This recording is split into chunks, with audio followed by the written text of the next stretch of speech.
মুসলিম জাহানের খলিফা হযরত ওমর রাদিয়াল্লাহু তাআলা আনহুর ঈদের শপিং। ঈদের আগের দিন খলিফা ওমর রাদিয়াল্লাহু তাআলা আনহুর স্ত্রী স্বামীকে বললেন, আমাদের জন্য ঈদের নতুন কাপড় না হলেও চলবে, কিন্তু ছোট্ট বাচ্চাটি ঈদের নতুন কাপড়ের জন্য কাঁদছে।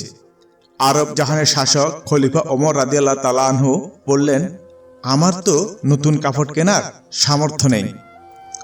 পরে খলিফা ওমর রাদিয়াল্লাহু তাআলা আনহু তার অর্থমন্ত্রী আবু উবাইদা রাদিয়াল্লাহু তাআলা আনহুকে 1 মাসের অগ্রিম বেতন দেওয়ার জন্য চিঠি পাঠালেন।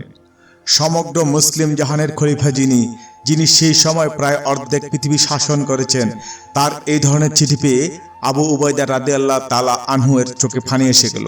উম্মতে আমিন আবু উবাইদা রাদিয়াল্লাহু তাআলা আনহু বাহককে টাকা না দিয়ে চিঠির উত্তরে লিখলেন, আমিরুল মুমিনিন, অগ্রিম বেতন বরাদ্দের জন্য দুটি বিষয়ে আপনাকে ফয়সালা দিতে হবে।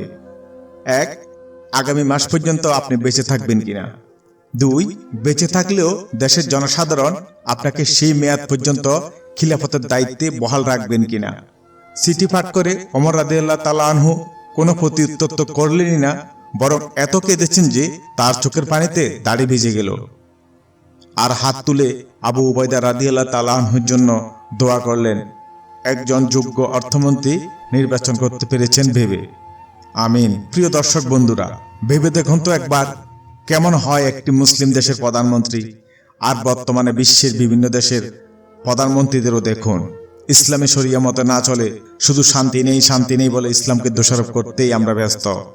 একবার ইসলামের শাসন ব্যবস্থা পৃথিবীতে কায়েম হোক, তারপর দেখুন শান্তি কাকে বলে, মানবতা, মানবপ্রেম আর ইনসাফ কাকে বলে।